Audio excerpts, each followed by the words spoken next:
السلام علیکم ورحمۃ اللہ وبرکاتہ۔ حامدا و مصلیا اما بعد، اعوذ باللہ من الشیطان الرجیم، فاصدع بما تؤمر واعرض عن المشرکین، رب اشرح لی صدری ویسر لی امری واحلل عقدۃ من لسانی یفقہوا قولی، رب زدنی علما، سبحانک لا علم لنا الا ما علمتنا انک انت العلیم الحکیم۔ معزز ناظرین، ایک نہایت ہی نیا اور پیارا موضوع لے کر کے میں آپ کی خدمت میں حاضر ہوا ہوں، اور وہ موضوع ہے کہ آپ صلی اللہ علیہ وسلم نے دین کی دعوت کے لیے خانہ کعبہ کو چھوڑ کر کے صفا پہاڑ کا انتخاب کیوں کیا؟ چونکہ اس وقت اور آج بھی سب دنیا کا سب سے مبارک، سب سے مقدس، سب سے پاکیزہ اور سب سے بابرکت کوئی جگہ ہے تو خانہ کعبہ ہے۔ لیکن جب اللہ تبارک و تعالیٰ نے آپ صلی اللہ علیہ وسلم کو حکم دیا کہ اے نبی اب آپ فصدع، اعلان کر دیجئے اپنے مشن کا، اپنی دعوت کا اعلان کر دیجئے، علل اعلان، اب آپ لوگوں کو دین کی طرف بلائیے، تو آپ صلی اللہ علیہ وسلم نے اس موقع پر بجائے خانہ کعبہ کا انتخاب کرنے کے آپ نے صفا پہاڑی کا انتخاب کیا۔ ایک ذہن میں ایک سوال پیدا ہوتا ہے کہ اس مقدس جگہ کو چھوڑ کر کے، مقدس گھر کو چھوڑ کر کے آپ نے صفا پہاڑی کا انتخاب کیوں کیا؟ معزز ناظرین، اس انتخاب کا مین سبب، اہم سبب، چونکہ پہاڑ جو اس زمانے میں تھے، اس زمانے کے اسٹیج ہوا کرتے تھے، اور آپ صلی اللہ علیہ وسلم نے دعوت و تبلیغ کے لیے اس زمانے کے اسٹیج کا استعمال کیا، حق کے اعلان کے لیے۔ وہ اسٹیج، جس اسٹیج سے وہ جاہل لوگ اپنے دنیاوی معاملات کا اعلان کرتے تھے، اپنی باطل کا اعلان کرتے تھے اور لوگ اسے اپنے باطل کی طرف بلاتے تھے، اسی اسٹیج کا، اسی جاہلی اسٹیج کا استعمال نبی نے حق کے اعلان کے لیے کیا۔ اس سے ایک بہت بڑا سبق ملتا ہے کہ ہر دور کا الگ الگ اسٹیج ہوتا ہے، اور دعوت و تبلیغ کے لیے اس دور کا جو اسٹیج ہو، اس اسٹیج کا استعمال کرنا بہت ہی زیادہ ضروری ہے۔ اگر ہم اس دور کے اسٹیج کا استعمال کریں گے تو انشاءاللہ العظیم دعوت و تبلیغ کو جو ہے کامیابی کے منزل تک پہنچا سکتے ہیں، دعوت و تبلیغ کا کما حق ہو حق ادا کر سکتے ہیں، دعوت و تبلیغ کے میدان میں کامیابی حاصل کر سکتے ہیں۔ چونکہ آپ صلی اللہ علیہ وسلم کو جب حکم ہوا تو آپ نے خانہ کعبہ کا انتخاب نہیں کیا۔ ہاں، اس دور جاہلیت کے اسٹیج کا جو آپ نے انتخاب کیا، اس میں جو شر کے پہلو تھے اس کو آپ نے نظر انداز کر دیا، جو خیر کے پہلو تھے اس کو آپ نے لے لیا۔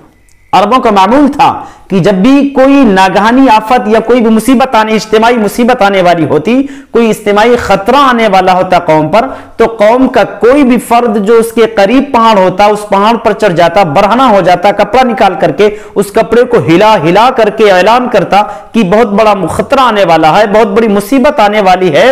اس اعلان کو سن کر کے قوم اس آنے والی مصیبت سے بچنے کا بندوبست کرتے تھے۔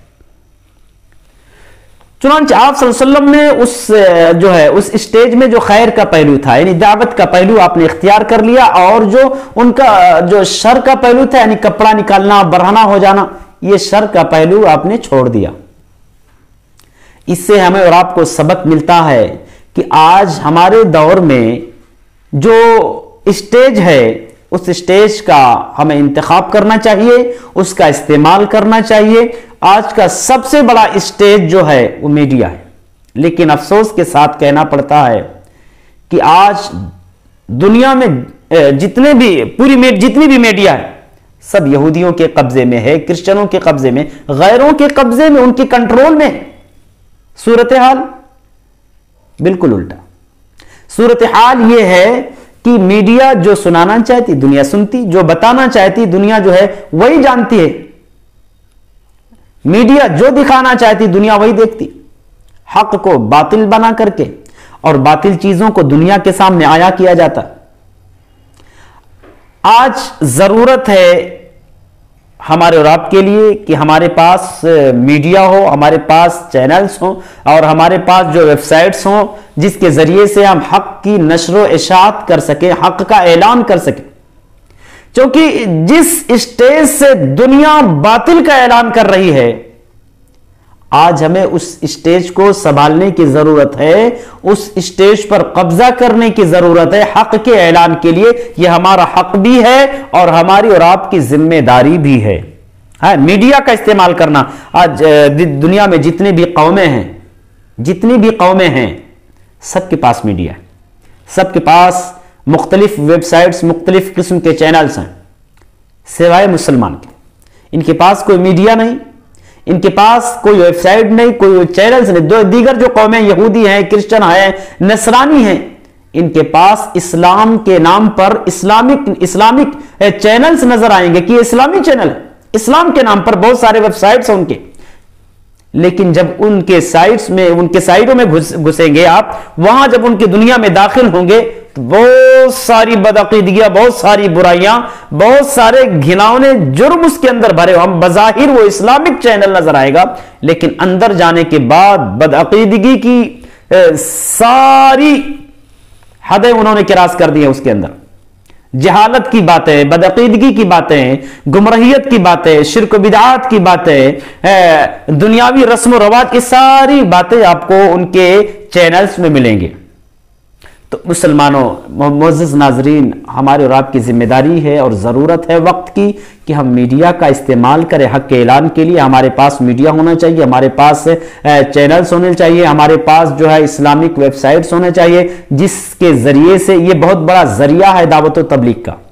اگر ہم اس کا صحیح استعمال کریں گے انشاءاللہ العظیم تو دعوت و تبلیغ میں بہت بڑا فائدہ ہوگا۔ ہم اللہ سے دعا کرتے ہیں کہ بار الہ ہمارے جو حکمران ہیں، ہمارے جو لیڈرز ہیں، ہمارے جو ذمہ داران ہیں، ان ذمہ داروں کے اندر، ان لیڈرانس اور حکمران کے اندر ایسی بیداری پیدا کر کے ان کے پاس میڈیا اور یہ سارے دعوت کے وسائل موجود ہوں۔ یہ اس زمانے کا جو سب سے اہم اسٹیج ہے دعوت کا، وہ اسٹیج جو ہے یہ ان کے پاس بھی موجود ہو۔